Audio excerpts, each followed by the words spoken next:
ఈరోజే కార్తీక అమావాస్య, కార్తీక మాసంలోని చివరి రోజు. ఎంతో శక్తివంతమైన రోజు. ఇలాంటి రోజు మళ్ళీ సంవత్సరానికే. మరి ఇంతటి విశేషమైన రోజు ఈ చెట్టును తాకితే చాలు, సకల దరిద్రాలు తొలగి సకల శుభాలు కలుగుతాయి, లక్ష్మీ కటాక్షం కలుగుతుంది. మరి ఎంతో శక్తివంతమైన కార్తీక అమావాస్య రోజు ఏ చెట్టును తాకితే రాజయోగం పడుతుందో ఇప్పుడు ఈ వీడియోలో తెలుసుకుందాం. ఈరోజు సాయంత్రం సంధ్యాకాలంలో, అంటే సాయంత్రం 5:24 నుంచి 7 గంటల మధ్య ఈ ఒక్క దీపాన్ని ఇంట్లో ఎవరైతే వెలిగిస్తారో అలాంటి వారికి ఎలనాటి దరిద్రం తొలగి ఆ ఇంటికి రాజయోగం పడుతుంది. వారి దశ తిరిగి లక్ష్మీ కటాక్షం కలుగుతుంది. అందరూ కూడా ఆయురారోగ్యాలతో జీవిస్తారు. ఈ సమయంలో, అంటే సంధ్యాకాలంలో దీపారాధన చేసిన వారికి అఖండ ఐశ్వర్యం కలుగుతుంది. వారు పట్టిందల్లా బంగారమే అవుతుంది. మరి అత్యంత శక్తివంతమైన ఈ కార్తీక అమావాస్య రోజు సంధ్యాకాలంలో, అంటే 5:24 నుంచి 7 గంటల మధ్య దీపాన్ని ఎలా వెలిగిస్తే అఖండ ఐశ్వర్యం కలుగుతుందో ఇప్పుడు ఈ వీడియోలో తెలుసుకుందాం. అంతకన్నా ముందు ఒక చిన్న కథను ఇప్పుడు విందాం. పూర్వకాలంలో ఒకసారి ఒక దరిద్ర బ్రాహ్మణుడు తన పేదరికాన్ని పోగొట్టుకునేందుకు ఆ మహాశివయ్య గురించి గొప్ప తపస్సు చేశాడు, ఆరాధన చేశాడు. దానికి ఆ మహాశివుడు ప్రత్యక్షమై, ఓ బ్రాహ్మణ శ్రేష్ఠుడా, నీ కోరిక ఏమిటి అని అడుగుతాడు. దానికి ఆ బ్రాహ్మణుడు ఎంతో సంతోషించి పలు విధాలుగా ఆ మహాశివేను స్తుతించి ఇలా పలుకుతాడు. స్వామి మహాశివ, నేను కడు బీదరికాన్ని అనుభవిస్తున్నాను. భార్యాబిడ్డలకు తిండి కూడా పెట్టలేకపోతున్నాను. నాకు ఈ బాధలు తొలగి నా భార్యాబిడ్డలకు ఆకలి దప్పికలకు గుడ్డకు లోటు లేకుండా దీవించమని కోరతాడు. దానికి ఆ మహాశివుడు ఇలా పలుకుతాడు.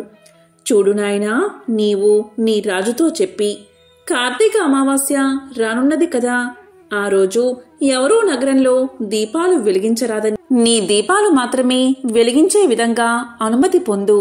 ఆ రాత్రికి, అంటే అమావాస్య రోజు రాత్రి లక్ష్మీదేవి నగర సంచారం చేస్తూ మిలమిలా మెరుస్తున్న నీ ఇంటిలోకి ప్రవేశిస్తుంది. అప్పుడు నీవు లక్ష్మీదేవిని ఆపి ఇలా పలుకు. అమ్మా, నీవు చంచల స్వభావం కలరానివి.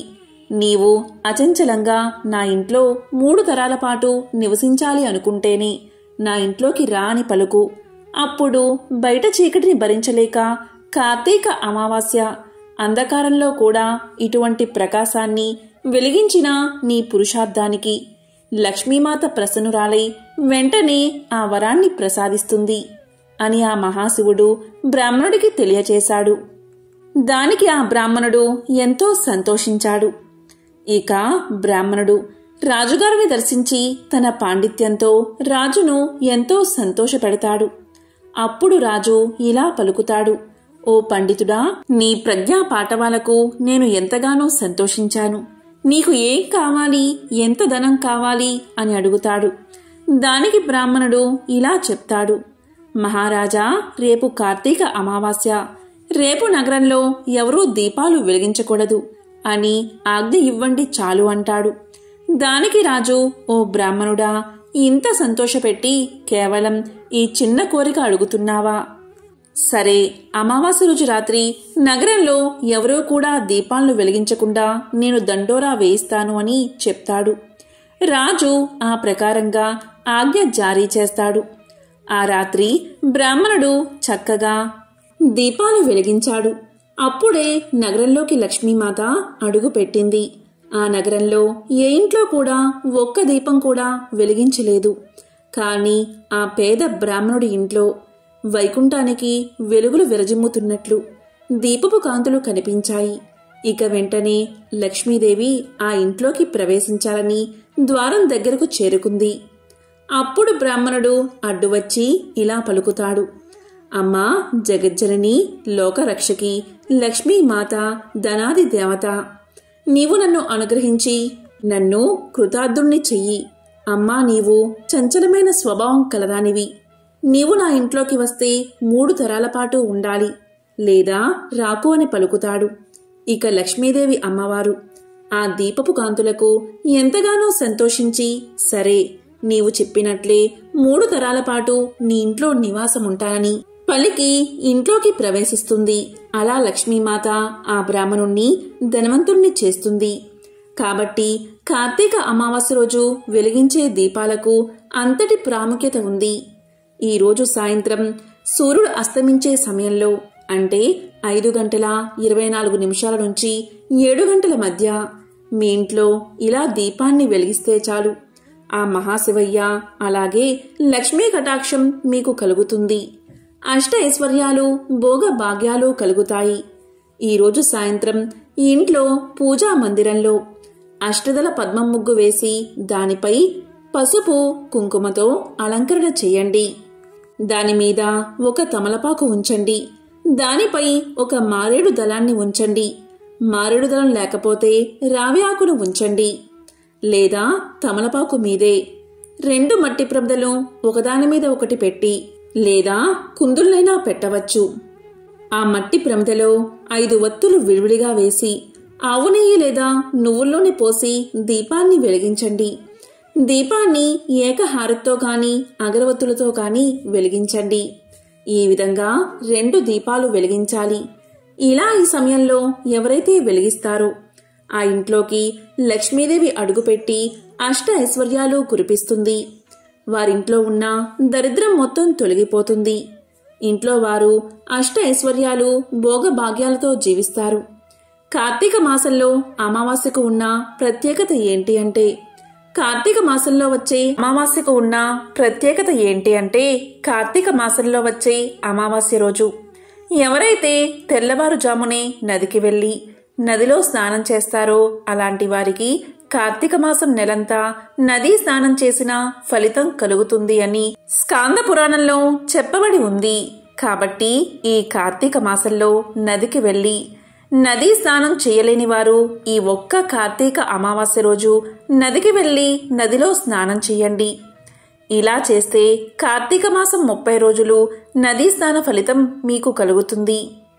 అమావాస్య సందర్భంగా ఉదయాన్నే సూర్యోదయానికి పూర్వమే తల స్నానం చేయాలి. తలస్నానము అంటే కేవలం తల మీద నీళ్లు పోసుకోవడం మాత్రమే. తల మీద నీళ్లు పోసుకుని తల స్నానం చేయాలి.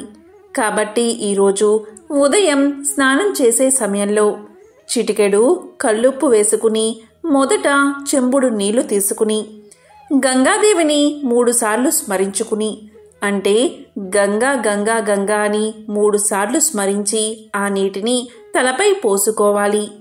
ఇలా మీరు ఎప్పుడైతే నీటిని చేతిలోకి తీసుకుని గంగాదేవిని స్మరించుకుని 3 సార్లు ఆ నీటిని తలపై పోసుకుంటారు, ఆ నీరు గంగాజలంతో సమానం అవుతుంది. అదేవిధంగా నీటిలో వేసిన ఉప్పు వల్ల మన దేహం ఉత్తేజితమవుతుంది. ఉప్పు అంటే లక్ష్మీదేవికి ఎంతో ప్రీతికరం. కాబట్టి ఈరోజు ఇలా మీరు స్నానం చేయడం వల్ల జన్మల పాపాలు తొలగిపోతాయి. 1,000,000 జన్మల మహాపుణ్యం వస్తుంది. ఒంట్లో ఉన్న వ్యాధులన్నీ తొలగిపోతాయి. నూతన శక్తి శరీరానికి వస్తుంది. అదేవిధంగా అమావాస్య సందర్భంగా కార్తీక మాసంలో అన్నదానం చేస్తే చాలా మంచిది, లేదా వస్త్రదానం చేస్తే చాలా మంచిది. చాలామందికి అన్నదానం చెయ్యాలి అని ఉన్నా వారికి స్తోమత ఉండదు. అలాంటి వారు ఈ కార్తీక మాసం చివరి రోజు, అంటే ఈ కార్తీక అమావాస్య రోజు ఒక్క మారేడు చెట్టు కింద ఒక్కరికైనా అన్నదానం చేస్తే చాలు. 1,000,000 మందికి అన్నదానం చేసిన ఫలితం వారికి కలుగుతుంది. కాబట్టి కార్తీక అమావాస్య రోజు ఒక్కరికైనా అన్నదానం చేయండి. అన్ని దానాల కంటే అన్నదానం చాలా గొప్పది. కార్తీక అమావాస్య రోజు రాత్రిపూట ఎటువంటి పరిస్థితుల్లోనూ భోజనం చేయకూడదు. పగలు మాత్రమే భోజనం చేయాలి. రాత్రిపూట భోజనం అస్సలు పనిచెయ్యదు.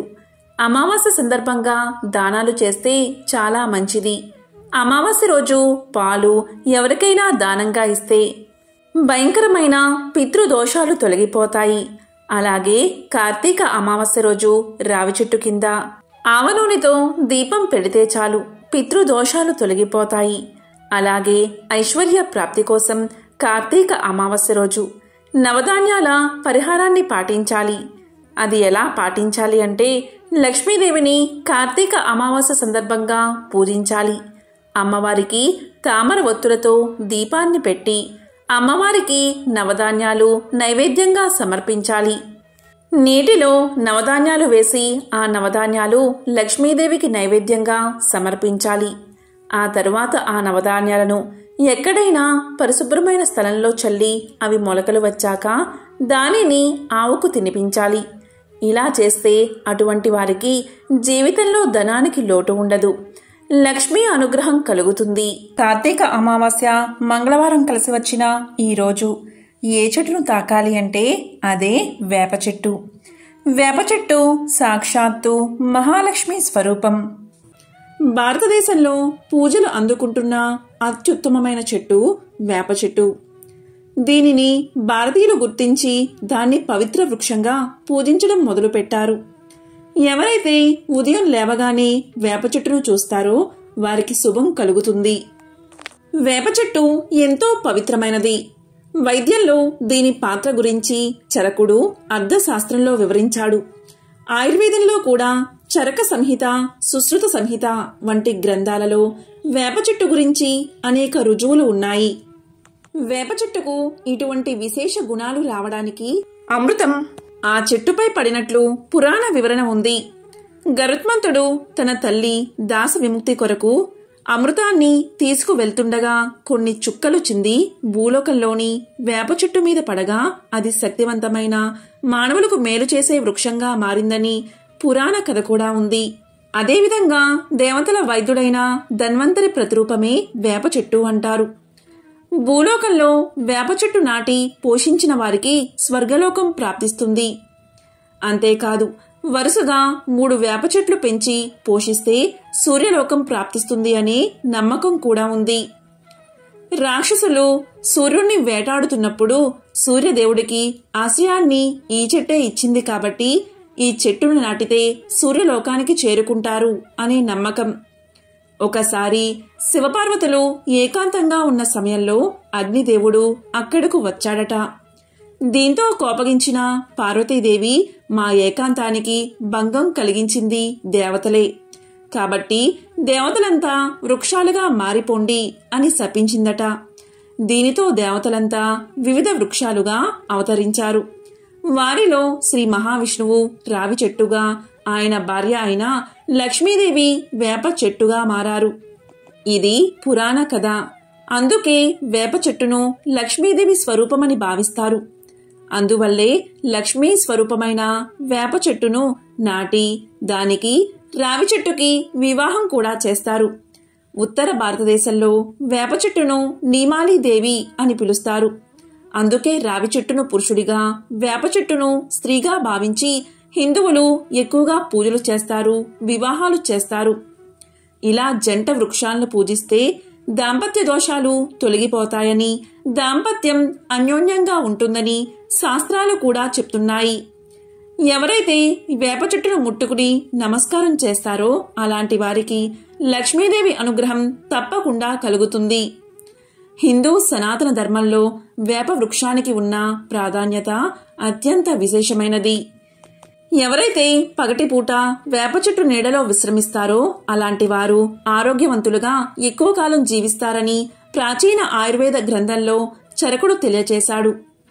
వేప చెట్టు గొప్పతనం గురించి వివరించే ఒక కథ ఇప్పుడు తెలుసుకుందాం. పూర్వం మలయాళ దేశంలో జామరిన్ అనే రాజు ఉండేవాడు. ఆయన ఒకసారి తన రాజ్యమంతటా చింత చెట్టు నాటించడానికి ఆ పనికి తన మంత్రిని ఉపయోగించాడు. ఆ రాజ్యంలో నంబియార్ అనే గొప్ప వైద్యుడు ఉండేవాడు. మూలికా వైద్యంలో నంబియార్కు పెట్టింది పేరు. ఆ కాలంలో ఢిల్లీ పాదుషా దగ్గర ఉండే అరబ్బీ హకీం ప్రకృతి వైద్యంలో అద్భుత ప్రజ్ఞ కలవాడు. నంబియార్ కూడా దాదాపు ఆయనతో సమానమైన వైద్యుడని ప్రజలు చెప్పుకునేవారు. రాజు దేశమంతటా చింత చెట్లు నాటిస్తున్నాడని తెలియగానే నంబియార్ రాజు దగ్గరకు వెళ్లి ఇలా పలికాడు: రాజా, చింత చెట్లు నాటించవద్దు. అవి ప్రస్తుతం చాలానే ఉన్నాయి కదా. వేప చెట్లు నాటించండి. అలా చేస్తే ప్రజలు ఆరోగ్యంగా ఉంటారు, అంటువ్యాధులు దరిచేరవు అని తెలియచేశాడు. దానికి రాజు ఒప్పుకోక ఇలా అన్నాడు: చింత చెట్లు వల్ల అనేక ఉపయోగాలు ఉన్నాయి. చింతపండుకు మంచి గిరాకీ ఉంది. చింత చెట్టుతో చేసినవి శ్రేష్టమైనవి. చింత చిగురు, చింత పువ్వు ఎంతో రుచిగా ఉంటాయి. దారుల వెంట చింత చెట్లు నాటితే ఎవరి పోషణ అవసరం లేకుండానే అవి బ్రహ్మాండమైన చెట్లుగా పెరిగి ప్రయాణికులకు చల్లని నీడనిస్తాయి. వేప చెట్టు వల్ల ప్రయోజనం ఏమిటి అని రాజు అన్నాడు. ఈ మాటలకు నంబియార్ రాజుకు ఎదురు చెప్పకుండా వెనుతిరిగి వెళ్లిపోయాడు. అలా వెళ్తూ వెళ్తూ మంత్రి ఇంటికి చేరుకున్నాడు. మంత్రి నంబియార్కు స్వాగతం పలికాడు. అప్పుడు నంబియార్ మంత్రి వైపు చూస్తూ ఉండిపోయాడు. అప్పుడు మంత్రిగారు నవ్వుతూ, ఎందుకు మీరు అలా నన్ను పరీక్షగా చూస్తున్నారు? మీ దయవల్ల నా ఆరోగ్యానికి ఎటువంటి లోపం లేదు అన్నాడు. దానికి నంబియార్ గంభీరంగా, ఇప్పుడేమీ లోపం లేదు, కానీ 6 మాసాలలో మీకు భయంకరమైన జబ్బు చెయ్యబోతుంది. సకాలంలో దానికి తగిన చికిత్స చెయ్యాలి, లేకపోతే చాలా ప్రమాదం అన్నాడు. నంబియార్ మాటలకు మంత్రి కంగారు పడి, అయితే తక్షణమే వైద్యాన్ని ప్రారంభించండి అన్నాడు. దానికి నంబియార్ ఇలా పలికాడు, ఈ వ్యాధి వైద్యానికి లొంగేది కాదు. మీరు వెంటనే బయలుదేరి ఢిల్లీలో పాదుషా దగ్గర ఉండే హకీంని చూడడం మంచిది అన్నాడు. దానికి మంత్రి ఇలా అన్నాడు, అంత దూరం ఏదో విధంగా కష్టపడి వెళ్తే మాత్రం ఆయన నన్ను సరిగ్గా చూస్తాడా అన్నాడు. దానికి నంబియార్ ఇలా అన్నాడు, హకీం గారికి అటువంటి తేడాలేమీ లేవు. ఆయన ఎంత పేదవాడు వచ్చినా ధనవంతుడు వచ్చినా ఒకేలా ఆదరిస్తాడు. మీరు వెంటనే బయలుదేరడం మంచిది అన్నాడు. వ్యాధి విషయంలో నంబియార్ చెప్పిన మాటలకు తిరుగులేదు కాబట్టి మంత్రి సెలవు తీసుకుని ఢిల్లీకి ప్రయాణమయ్యాడు. ఆయన బయలుదేరే సమయంలో నంబియార్ ఒక సలహా ఇచ్చాడు. మీరు దారిలో ప్రయాణం చేసే సమయంలో చింత చెట్టు నీడలోనే విశ్రమించండి. చింత చెట్టు తోపుల్లోనే పడుకోండి. చింత చెట్టు పుల్లతోనే దంతాలు తోముకోండి. మీ వంట చింత చెట్టు కట్టెలతోనే చేయించుకోండి అన్నాడు. ఇక మంత్రి నంబియార్ ఇచ్చిన సలహాను అక్షరాలా పాటిస్తూ తన సపరివారంగా ఢిల్లీకి ప్రయాణమయ్యాడు. ఇంకా ఢిల్లీకి చేరే లోపలే ఆయన ఆరోగ్యం పాడవడం ప్రారంభమైంది. బలహీనత ఏర్పడింది. శరీరం చిక్కి పాలిపోసాగింది. ఆహా, నంబియార్ ఎంత తెలివైన వైద్యుడు! ఈ రోజు వచ్చిన అనారోగ్యాన్ని ఆ రోజే పసిగట్టాడు అనుకుంటూ మంత్రి అత్యంత అనారోగ్య పరిస్థితుల్లో ఢిల్లీకి చేరుకున్నాడు. ఆయనకు హకీం గారి దర్శనం చాలా సులువుగా లభించింది. మంత్రి చెప్పిందంతా విని హకీం ఈ విధంగా అనుకున్నాడు. చింత చెట్ల వల్ల ప్రయోజనం లేదనే విషయాన్ని రుజువు చేయడానికి నంబియార్ మంత్రిని తన వద్దకు పంపించాడని ఊహించాడు. ఇక మంత్రితో హకీం ఇలా అన్నాడు, మీ వ్యాధి గొప్పదే, కానీ చికిత్స చాలా సులువైనది అని పలకగానే మంత్రి అదేమిటో సెలవియ్యండి అన్నాడు. వెంటనే హకీం ఇలా చెప్పాడు, మీరు వెంటనే బయలుదేరి మీ దేశానికి వెళ్ళిపోండి.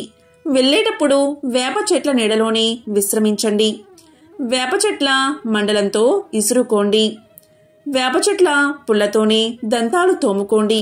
వేప చెట్ల పుల్లతోనే వంటలు చేసుకోండి. ఇంతకంటే మీ వ్యాధికి మరొక చికిత్స అవసరం లేదు. నా తరపున నంబియార్ గారికి 1000 సలాములు చెప్పండి. ఇక వెళ్ళిరండి అన్నాడు. ఇక మంత్రి సపరివారంగా స్వదేశానికి బయలుదేరాడు. ఇక హకీం చెప్పినట్లు వేప చెట్టు నీడలోనే పడుకునేవాడు. వేప చెట్ల గాలిని పీలుస్తూ తన ఆరోగ్యాన్ని తిరిగి సంపాదించుకోగలిగాడు. ఇక మంత్రి స్వదేశానికి చేరేసరికి పూర్వం కన్నా రెట్టింపు బలము, కళ ఆయనలో కనబడ్డాయి. మంత్రి ఇల్లు చేరగానే నంబియార్ ఆయన్ని చూడ్డానికి వచ్చాడు. అప్పుడు మంత్రి తన అనుభవాన్ని నంబియార్తో చెప్పాడు. దానికి నంబియార్, తక్షణమే రాజుగారి వద్దకు వెళ్దాం. మీ అనుభవాల గురించి మనం తక్షణమే రాజుగారికి విన్నవిద్దామన్నాడు. ఇక ఇద్దరూ కలిసి రాజు దగ్గరకు వెళ్లారు. రాజు మంత్రి అనుభవాలు విని ఆశ్చర్యపోయాడు. ఇంతలో నంబియార్ ఇలా అన్నాడు, ఇందులో నా తప్పు చాలా ఉన్నందుకు మీ ఇద్దరూ నన్ను మన్నించాలి. మంత్రిగారికి ఏ జబ్బు లేకుండానే నేను ఆయన్ని ఢిల్లీ ప్రయాణం చేయించాను. చింత చెట్టు కన్నా వేప చెట్టు మంచిది అని నిరూపించడమే నా ఉద్దేశం అని నంబియార్ వేప చెట్టు మహిమ గురించి రాజుకు మంత్రికి చెప్పాడు. రాజా, ఇప్పటికైనా ప్రజల మేలు కోరి చింత చెట్లు నాటడం మాని వేప చెట్లు నాటించండి అని వేడుకున్నాడు.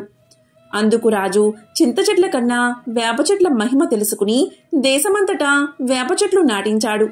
అందుకే వేప చెట్టును హెర్బల్ డాక్టర్ ఆఫ్ ఇండియా అని పిలుస్తారు. ఎందుకు అంటే వేప చెట్టు ఆకుల నుండి పూత వరకు అన్ని భాగాలు ఔషధాల్లో ఉపయోగిస్తారు. దాదాపు 400 సంవత్సరాల క్రితం నుండి ఆయుర్వేదంలో వాడుతున్నారు. వేప చెట్టును సర్వరోగ నివారణగా పిలుస్తారు. వేప చెట్టు గాలిలోని వైరల్ బ్యాక్టీరియాను నశింపచేసి మనకు ఆరోగ్యాన్ని పెంచుతుంది. మన తెలుగు సంవత్సరాది ఉగాది రోజు వేపపూత బెల్లంతో చేసిన ఉగాది పచ్చడి తినాలని శాసనాలు చెబుతున్నాయి. అంటే వేపపూత బెల్లం కలిపి తినడం వల్ల మనిషి శరీరం వజ్రంగా మారుతుంది. అంత ఆరోగ్యాన్ని మనకు ప్రసాదిస్తుంది. వేప పుల్లతో దంతాలు తోమితే సమస్త దంత సమస్యలు తొలగిపోతాయి. ఇలా దంతాలు తోమే సమయంలో ఆ ఆకుల రసం పొట్టలోకి వెళ్లడం వల్ల లోపల ఉన్న చెడు అంతా బయటకు పోతుంది. అంతర్గత అవయవాలు ఆరోగ్యంగా పనిచేస్తాయి. అంతేకాదు పళ్ళు తెల్లగా దృఢంగా మారతాయి. మీకు 100 సంవత్సరాలు వచ్చినా దంతాలు దృఢంగానే ఉంటాయి. అమ్మవారు సోకినప్పుడు వేపాకుల మీద పడుకోబెడితే నయమవుతుంది. వేప చెట్టు గాలిలోని కాలుష్యాన్ని నివారించి మనకు చక్కటి ఆరోగ్యాన్ని ఇస్తుంది. వేప చెట్టు సమీపంలో ఎవరైతే నివసిస్తారో అలాంటి వారికి ఎటువంటి వ్యాధులు దరిచేరవు. వారానికి ఒకసారి పరగడుపున 7 వేప చిగుళ్లు నూరి ఉండచేసి మింగి 1/4 కప్పు పెరుగు సేవిస్తే కడుపులో మరియు పేగుల్లోని వివిధ రకాల క్రిములు చనిపోతాయి. వేప చిగుళ్ళు పసుపు సమానంగా కలిపి లేపనం చేస్తే దురదలు దద్దుర్లు నయమవుతాయి. కాబట్టి వేప చెట్టు అంత గొప్పది అని పరిశోధనలు కూడా తెలియచేస్తున్నాయి. ప్రపంచంలోని శాస్త్రవేత్తలంతా వేప చెట్టుపై అనేక పరిశోధనలు చేసి ఇంతకు మించిన చెట్టు ఈ భూమండలంలోనే లేదని ఎంతో గొప్పగా చెప్పారు. అంత విశేషమైనది వేప చెట్టు మహిమ. వేప చెట్టు సాక్షాత్తు లక్ష్మీ స్వరూపం. కాబట్టి ఎవరైతే వేప చెట్టును చూసి నమస్కారం చేసి ఈ ఒక్క మాటను అనుకుంటారో అలాంటి వారికి లక్ష్మీ అనుగ్రహం తప్పకుండా కలుగుతుంది. ఆ మాట ఏంటి అంటే ఓం లక్ష్మీ నారాయణాయ నమః అనే మాటను 3 సార్లు అనుకుంటే చాలు. ఆ అమ్మవారి అనుగ్రహం మీకు కలిగి రుణ సమస్యలు ఆర్థిక ఇబ్బందులు తొలగిపోతాయి. సమస్త శుభాలు కలుగుతాయి. ఓం లక్ష్మీ నారాయణాయ నమః.